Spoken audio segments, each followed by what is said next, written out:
Ya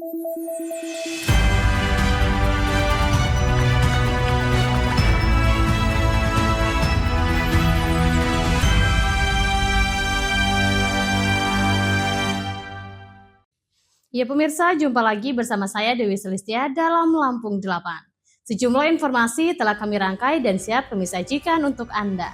Inilah Lampung 8 selengkapnya.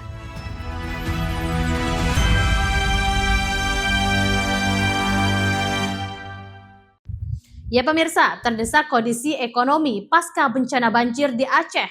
3 warga asal Serambi Bekah nekat menjadi kurir sabu antar pulau.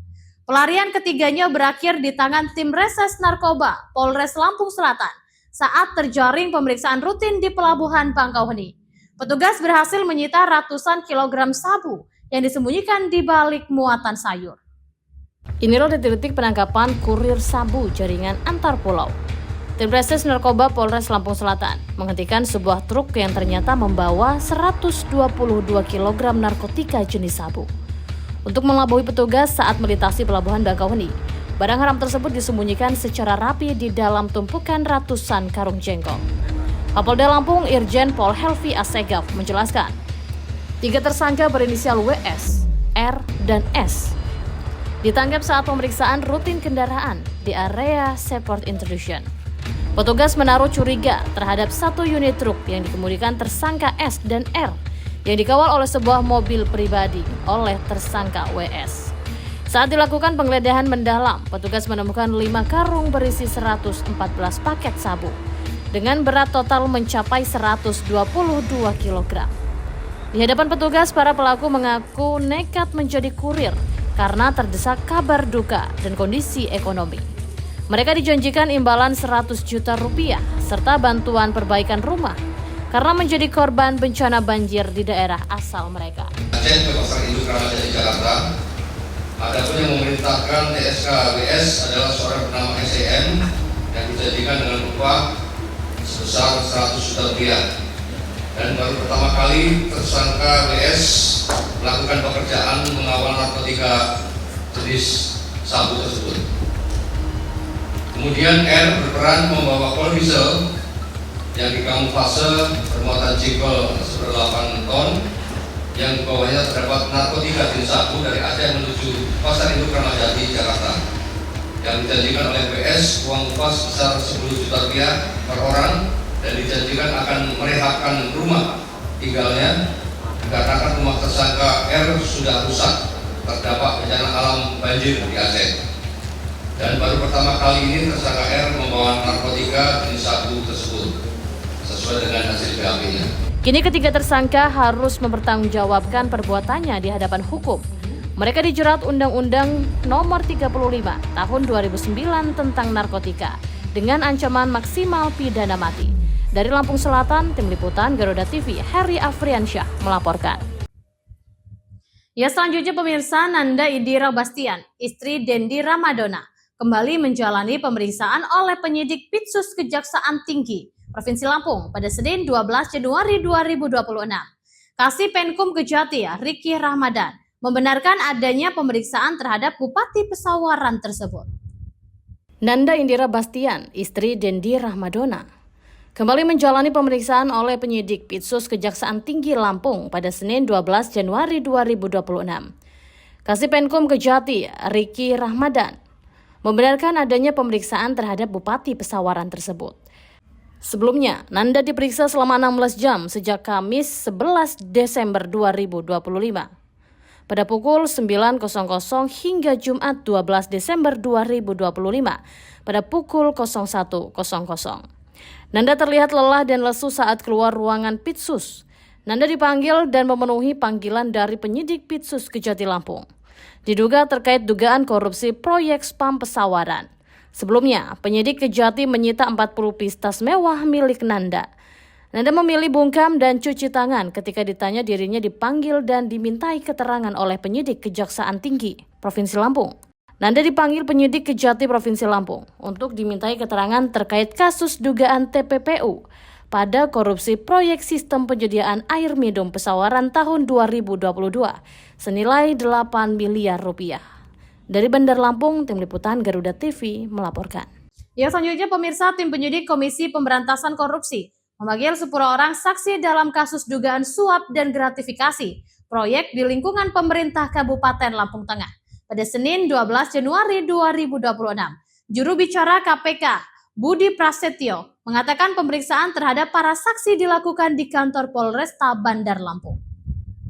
Tim penyidik Komisi Pemberantasan Korupsi memanggil 10 orang saksi dalam kasus dugaan suap dan gratifikasi proyek di lingkungan pemerintah Kabupaten Lampung Tengah pada Senin 12 Januari 2026. Juru bicara KPK, Budi Prasetyo, mengatakan pemeriksaan terhadap para saksi dilakukan di kantor Polresta Bandar Lampung.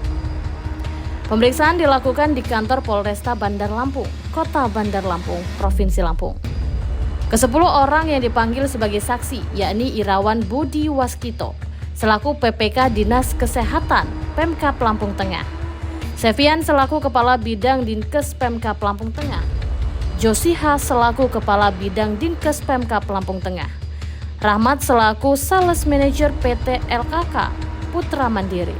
Selanjutnya Siti Hidayati selaku Operational Manager PT LKK Putra Mandiri, Slamet Nurhadi dari CV Agustin Agung, Antoni Syarif dari CV Gema Nusantara, Andri Yuda Putra dari CV Aprilio Construction, Muhammad Hobir dari CV Sabir Jaya Abadi, dan Dedi Apriyadi selaku Supervisor Sales PT LKK Putra Mandiri.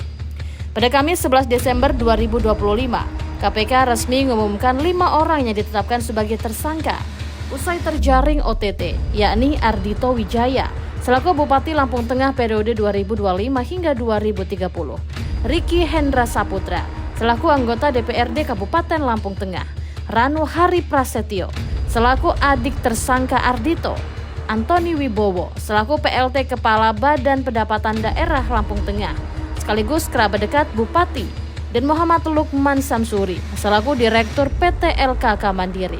Dari Bandar Lampung, Tim Liputan Garuda TV melaporkan. Ya, selanjutnya pemirsa, Gubernur Lampung Rahmat Mirzani Jausal resmi menerbitkan Instruksi Gubernur Nomor 4 Tahun 2025 tentang Hari Kamis Beradat. Kebijakan ini mewajibkan penggunaan bahasa daerah dan pemakaian batik khas Provinsi Lampung setiap hari Kamis di lingkungan pemerintahan serta lembaga pendidikan. Inggup yang ditandatangani 30 Desember 2025 ini merupakan langkah pemerintah Provinsi Lampung dalam melestarikan kebudayaan lokal. Gubernur Mirza mengatakan bahwa kebijakan Hari Kamis Beradat sejalan dengan visi Asta Cita Presiden Republik Indonesia serta 3 cita Gubernur dan Wakil Gubernur Lampung untuk memperkuat identitas adat sebagai bagian dari kekhasan budaya Nusantara. Instruksi tersebut ditunjukkan kepada seluruh jajaran pemerintahan, mulai dari Sekretaris Daerah Provinsi, para Bupati dan Wali Kota seprovinsi Lampung, hingga Kepala Perangkat Daerah dan instansi vertikal. Selain itu, instruksi ini juga menyasar sektor akademis, yakni para rektor dan pimpinan perguruan tinggi negeri maupun swasta di seluruh Provinsi Lampung. Dalam diktum kesatuan instruksi tersebut, Gubernur meminta implementasi nyata program Hari Kamis Beradat. Setiap hari Kamis, bahasa Lampung wajib digunakan sebagai alat komunikasi utama dalam pelayanan publik. Interaksi antar pegawai, rapat dinas, hingga sambutan resmi saat jam kerja. Tidak hanya di kantor pemerintahan, penggunaan bahasa Lampung juga didorong masuk ke ruang-ruang kelas. Lingkungan lembaga pendidikan diminta menggunakan bahasa daerah dalam interaksi proses belajar mengajar, guna menanamkan nilai budaya sejak dini. Selain aspek bahasa, Gubernur Mirza juga mengatur ketentuan berpakaian bagi aparatur sipil negara. Pada diktum kedua, disebutkan bahwa seluruh ASN baik laki-laki maupun perempuan diwajibkan mengenakan baju batik khas Lampung pada hari Kamis. Gubernur Mirza menegaskan agar instruksi ini tidak sekedar menjadi formalitas, melainkan dilaksanakan dengan tertib, disiplin, dan penuh tanggung jawab oleh seluruh pihak terkait. Instruksi Gubernur ini dinyatakan mulai berlaku efektif sejak tanggal ditetapkan. Dari Bandar Lampung, Tim Liputan Garuda TV melaporkan. Ya, selanjutnya pemirsa, pemerintah Kota Bandar Lampung berencana membangun perumahan khusus aparatur sipil negara pada tahun 2026. Program ini digadang-gadang menjadi perumahan percontohan di Kota Tapis Berseri. Pemerintah Kota Bandar Lampung berencana membangun perumahan khusus aparatur sipil negara pada tahun 2026. Program ini digadang-gadang menjadi perumahan percontohan di Kota Tapis Berseri. Wali Kota Bandar Lampung Eva Dwiana mengatakan pembangunan perumahan ASN tersebut akan tersebar di 3 kecamatan, yakni Teluk Betung Barat, Sukarame, dan Tanjung Senang. Dirinya merinci lokasi pembangunan di Teluk Betung Barat disiapkan di atas lahan seluas 5 hektar. Sukarame hampir 1 hektar dan Tanjung Senang seluas 2,5 hektar. Pembangunan perumahan ditargetkan mulai direalisasikan tahun ini. Pemkot Bandar Lampung berharap program perumahan ASN tidak hanya memenuhi kebutuhan hunian aparatur pemerintah, tetapi juga menjadi model pembangunan kawasan pemukiman yang tertata, ramah lingkungan, dan berkelanjutan. Dari Bandar Lampung, Tim Liputan Garuda TV melaporkan. Di tengah perubahan dan dinamika bangsa, ada isu yang memerlukan sebuah solusi. Bersama narasumber terpercaya, mengulas topik terkini untuk negeri. Kait dengan RUU perampasan aset yang Live dari Sarinah dan Menara Garuda. Indonesia Kita, Senin sampai Jumat pukul 7 malam hanya di Garuda TV. Ya, selanjutnya pemirsa, alokasi dana untuk Provinsi Lampung tahun 2026 turun drastis. Pengurangannya sampai 66% pada tahun 2025. Lampung mendapat 2,2 triliun rupiah. Tahun 2026 hanya sekitar 782 miliar rupiah. Kepala Dinas Pemberdayaan Masyarakat dan Desa, Dentransmigrasi, PMDT Provinsi Lampung, Saiful, membenarkan kalau dibandingkan dengan 2025, pemotongannya sekitar 66%. Tahun 2025 Lampung memperoleh 2,2 triliun, sementara tahun 2026 hanya sekitar 782 miliar rupiah. Jadi kurang lebih hanya 34% yang akan ditransfer ke desa. Saiful menegaskan pemangkasan anggaran tersebut merupakan kebijakan pemerintah pusat, bukan keputusan pemerintah provinsi maupun kabupaten dan kota. Dengan kondisi anggaran yang tersisa sekitar 30 hingga 35%, Saiful menyebut desa harus melakukan penyesuaian besar dalam penganggaran. Dana desa hanya boleh digunakan untuk kebutuhan yang benar-benar mendesak dan wajib. Menurutnya, beberapa pos anggaran yang masih diperbolehkan antara lain belanja pegawai tertentu dan operasional dasar desa, seperti listrik dan internet. Itu pun dengan pembatasan yang ketat. Diingatkan Saiful, belanja pegawai juga dibatasi. Tidak semua boleh sementara untuk peningkatan sumber daya manusia, seperti pelatihan, perjalanan dinas, studi banding, sudah tidak diperbolehkan. Selain itu, kata Saiful, pembangunan infrastruktur yang tidak bersifat prioritas juga tidak lagi bisa dibiayai. Begitu pula dengan pemberian insentif bagi organisasi tertentu di desa. Saiful mengungkapkan Provinsi Lampung memiliki 2.446 desa. Besaran pemangkasan desa tidak sama persis di setiap desa karena ditentukan oleh berbagai variabel seperti jumlah penduduk dan luas wilayah. Dari Bandar Lampung, Tim Liputan Garuda TV melaporkan. Ya, selanjutnya pemirsa, Kementerian Keuangan resmi memberikan izin kepada pemerintah Provinsi Lampung untuk meminjam 1 triliun rupiah untuk perbaikan jalan. Pinjaman sendiri telah diajukan ke Bank BJB Jawa Barat. Hal ini diungkap langsung oleh Kepala Dinas BMBK Provinsi Lampung, M. Taufikullah, pada Senin 12 Januari 2026.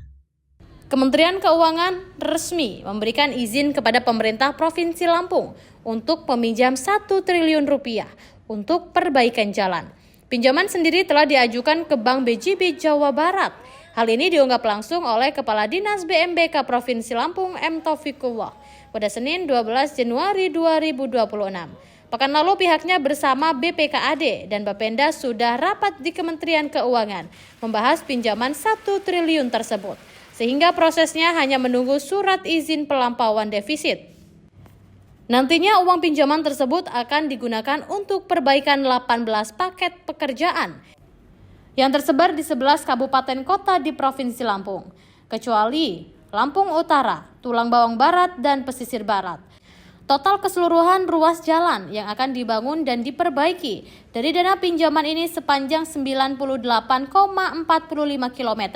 Taufikullah berharap jika jalan ini dapat memberikan dampak bagi masyarakat, terutama bagi ketahanan pangan dan akses perekonomian. Dari Bandar Lampung, Tim Liputan Garuda TV melaporkan. Ya, selanjutnya pemirsa, Komisi 1 DPRD Provinsi Lampung menerima audiensi kelompok masyarakat sadar tertib tanah atau Pokmas Kelurahan Waidadi, Kecamatan Sukarame, Kota Bandar Lampung. Audiensi berlangsung di ruang rapat Komisi 1 DPRD Provinsi Lampung pada Senin 12 Januari 2026.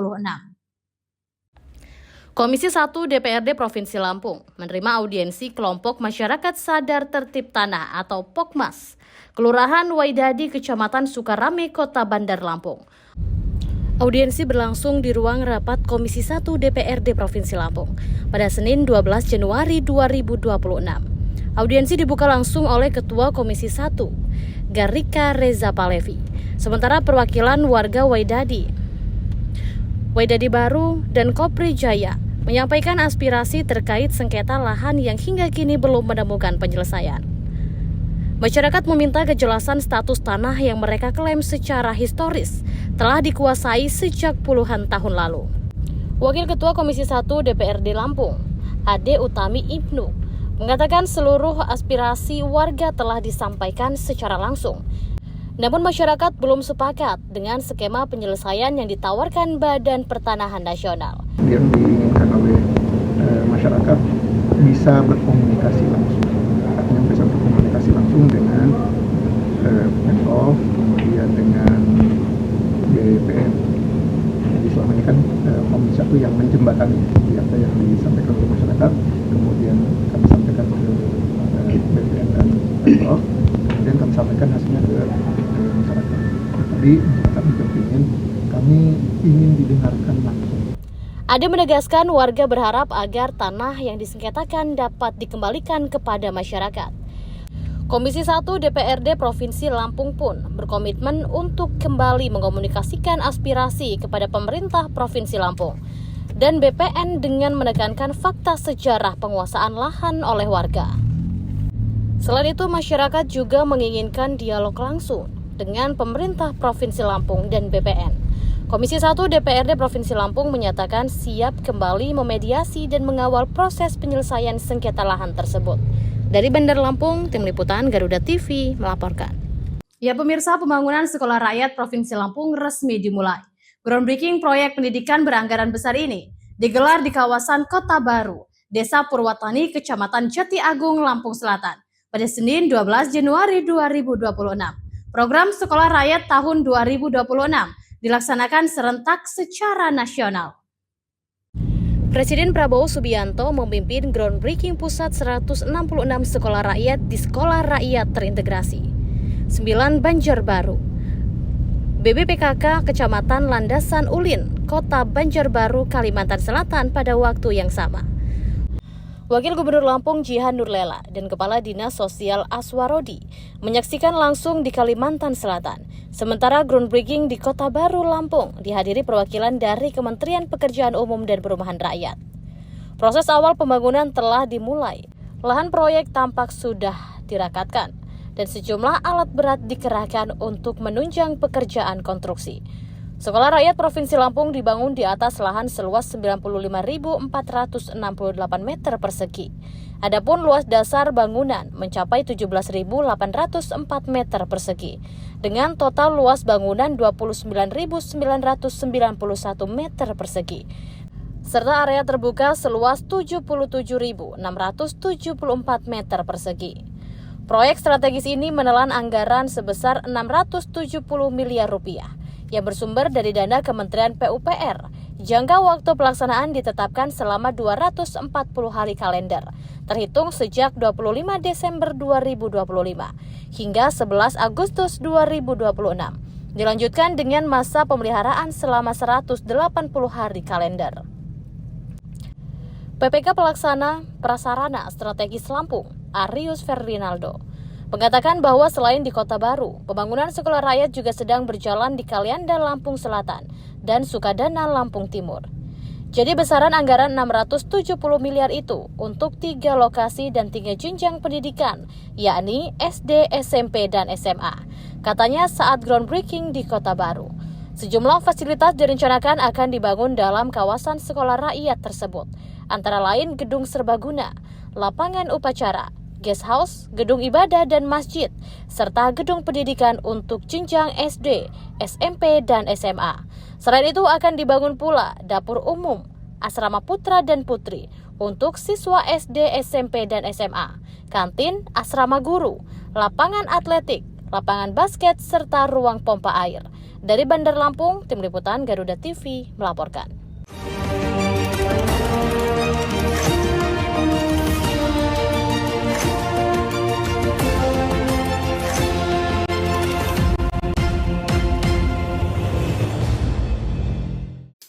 Ya, selanjutnya pemirsa, menjelang musim haji 2026, pemerintah Provinsi Lampung terus melakukan pemantapan guna memastikan proses pemberangkatan jemaah haji asal Lampung berjalan dengan lancar. Anggota Komisi 5 DPRD Provinsi Lampung, Syukron Muhtar, menegaskan pentingnya kesiapan seluruh pemangku kepentingan, terutama setelah Bandara Raden Intan II kembali berstatus sebagai bandara internasional. Menjelang musim haji 2026, pemerintah Provinsi Lampung terus melakukan pemantapan guna memastikan proses pemberangkatan jemaah haji asal Lampung berjalan dengan lancar. Anggota Komisi 5 DPRD Provinsi Lampung, Syukron Muhtar, menegaskan pentingnya kesiapan seluruh pemangku kepentingan, terutama setelah Bandara Raden Intan II kembali berstatus sebagai bandara internasional. Politisi Partai Keadilan Sejahtera ini menyampaikan bahwa tahapan musim haji kini sudah semakin dekat, dimulai dari bulan Rajab hingga memasuki Syawal, yang biasanya ditandai dengan meningkatnya aktivitas pemberangkatan jemaah. Kembalinya Bandara Raden Intan II menjadi bandara internasional tentu menjadi kabar gembira bagi masyarakat Lampung. Namun karena ini baru kembali beroperasi sebagai bandara internasional, seluruh stakeholder harus benar-benar mempersiapkan semuanya dengan matang. Pertama Pemprov dan Kementerian Agama perwakilan Provinsi Lampung. Jangan sampai nanti menimbulkan polemik baru bagaimana kesiapan bandara. Dari segi kemacetan, mungkin kita tahu bandara kita ini kan kecil, dan masyarakat Indonesia itu ketika mengantar haji itu euforianya besar. Jangan kan haji, umroh haji bisa sekeluarga besar mengantar. Nah nanti bagaimana skema kesiapan bandara untuk hal tersebut, gitu ya, dan lain sebagainya. Kemudian saya rasa karena ini sudah menjadi bandara internasional, kesiapan fasilitas ibadah juga harus disiapkan. Musola itu kan sangat kecil, musola yang sangat kecil dan masjidnya itu jauh dari ruang tunggu yang ada dekat dengan parkir.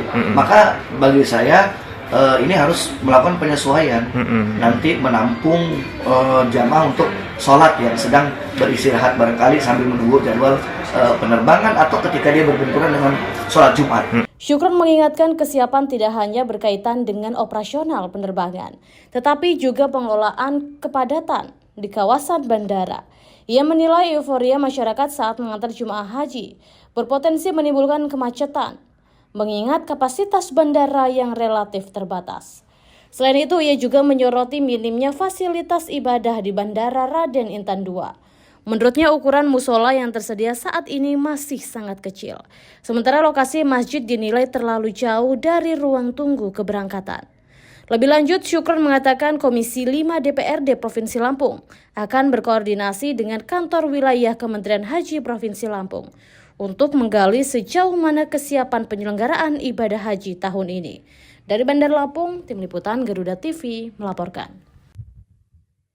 Ya pemirsa, seorang perempuan warga Lampung berinisial SY berusia 29 tahun melaporkan laki-laki berinisial RZ berusia 31 tahun ke Polda Lampung atas dugaan melakukan tindak pidana kekerasan seksual hingga SY hamil 4 bulan. RZ diam-diam menikah dengan wanita lain meski sebelumnya dalam pertemuan dua keluarga disepakati SY dan RZ akan segera dinikahkan. Laporan disampaikan oleh pengacara korban, Wahyu Samanhudi, kepada Polda Lampung pada Senin 12 Januari 2026. Menurut Wahyu, laporan dibuat karena RZ dianggap tidak bertanggung jawab atas perbuatannya.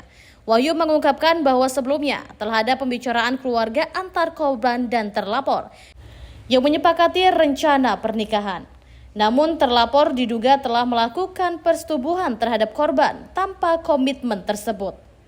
Lebih lanjut, Wahyu menjelaskan bahwa setelah kesepakatan untuk menikah dan persiapan surat pernikahan, tiba-tiba pada 10 Januari 2026, korban mengetahui bahwa RZ justru menikah dengan wanita lain. Keduanya, korban dan terlapor, sebenarnya sudah saling mengenal sejak 2016 dan selama ini mereka berteman dekat. Korban merasa dirugikan setelah perlakuan yang diterimanya pada September 2025. Wahyu menjelaskan pada saat itu, korban meminta dijemput RZ, namun justru dibawa ke indekos dan dipaksa masuk ke dalam kamar. Dalam kondisi setengah sadar, korban diduga diperlakukan secara tidak semestinya oleh terlapor. Pada November 2025, korban bersama RZ memeriksakan kandungannya yang menunjukkan bahwa korban hamil 2 bulan. Dan kini sudah memasuki usia kehamilan 4 bulan. Atas kejadian ini, korban merasa sangat dirugikan dan melaporkan RZ ke Polda Lampung untuk menyelidiki lebih lanjut. Dari Bandar Lampung, Tim Liputan Garuda TV melaporkan. Ya, selanjutnya pemirsa, kasus kriminalitas yang melibatkan oknum mahasiswa kembali mencoreng dunia pendidikan. Aparat kepolisian Resor Kota Bandar Lampung berhasil meringkus seorang mahasiswa aktif Universitas Lampung berinisial RA atas dugaan pencurian kendaraan bermotor di 5 lokasi berbeda. RA yang saat ini duduk di semester 7 program studi pendidikan ekonomi ditangkap bersama rekannya AFM berusia 20 tahun, seorang residivis kambuhan asal Pesawaran. Penangkapan ini menjadi sorotan karena oknum mahasiswa dapat menjadi bagian dari komplotan kriminal profesional. Penangkapan bermula dari analisis rekaman CCTV di salah satu tempat kejadian perkara. Dalam menjalankan aksinya, kedua pelaku menyasar sepeda motor yang tidak dilengkapi pengaman ganda. Pelaku merusak lubang kunci menggunakan kunci letter T. Peran RA bekerja sama dengan AFM yang diketahui sudah 4 kali keluar masuk penjara dalam kasus serupa. Barang bukti polisi mengamankan 3 unit sepeda motor, yakni Honda Stelo abu-abu, Honda Beat putih, dan Honda Beat hitam. Kasat Reskrim Polresta Bandar Lampung, Kompol Denis Arya Putra. Pelaku RA mengaku telah beraksi sebanyak 5 kali bersama AFM. Hasil kejahatan dijual dengan harga rata-rata 3 juta per unit dan uangnya dibagi rata untuk kebutuhan sehari-hari. Pada Minggu 11 Januari 2026. Kedua pelaku saat ini telah kami amankan untuk pemeriksaan lebih lanjut. Ancaman hukuman maksimal adalah 9 tahun penjara. Kami juga tengah mendalami kemungkinan adanya jaringan penadahan atau keterlibatan pelaku lain. Ini kalau teman-teman lihat barang buktinya ada 2 yang saat ini sudah berhasil diamankan. 1 itu ada di TKP di Sukarame, kemudian 1 lagi di Kemiling. Kemudian laporan polisi yang di Sukarame itu tanggal 9 Januari tahun 2026. Untuk pelaku saat ini ada 2 orang, 1 yang ditangani oleh Polsek TBU, inisialnya AFM, usia 20 tahun, warga Pesawaran. Kemudian yang 1 lagi inisialnya RA, usianya 21 tahun, yang ini sama warga Pesawaran. Dari Bandar Lampung, Tim Liputan Garuda TV, Alyun Syah melaporkan.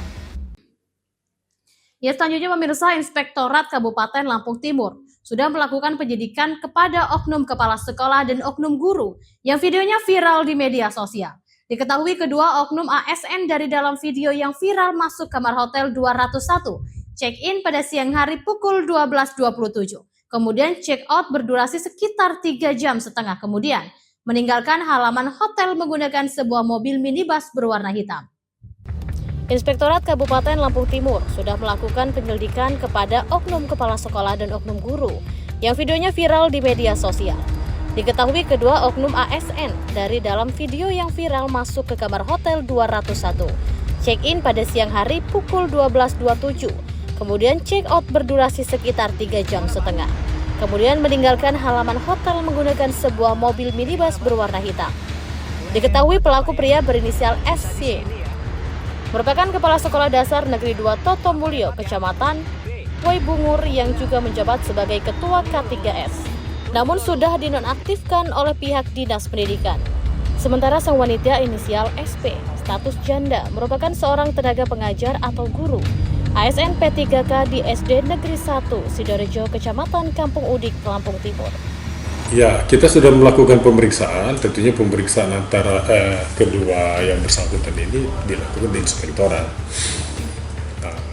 Kabarnya juga di Dinas Pendidikan juga sudah pernah melakukan pemanggilan klarifikasi itu terhadap dari kedua orang dimaksudnya.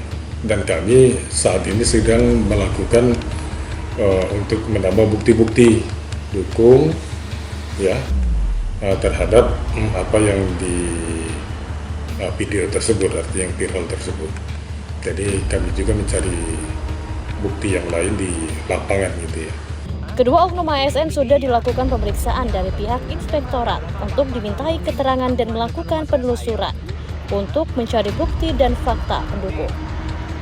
Dasar pemanggilan dikarenakan sudah viral. Kedua pasangan oknum ASN tersebut bukan pasangan suami istri. Sementara lama dalam kamar berdurasi yang cukup lama. Melakukan pemeriksaan itu sesuai dengan peraturan pemerintah atau PP nomor 94 tahun 2021 tentang disiplin pegawai negeri sipil. Dari Lampung Timur, Tim Liputan Garuda TV melaporkan. Ya pemirsa, kinerja Bank Lampung tahun 2025 sangat membanggakan. Mencatat laba bersih 200 miliar lebih, tertinggi sepanjang sejarah, dengan fee-based income layanan digital sebesar 38 miliar rupiah. Prestasi gemilang ini terungkap saat rapat koordinasi PT Bank Pembangunan Daerah Lampung di kantor pusat Bank Lampung pada Senin 12 Januari 2026.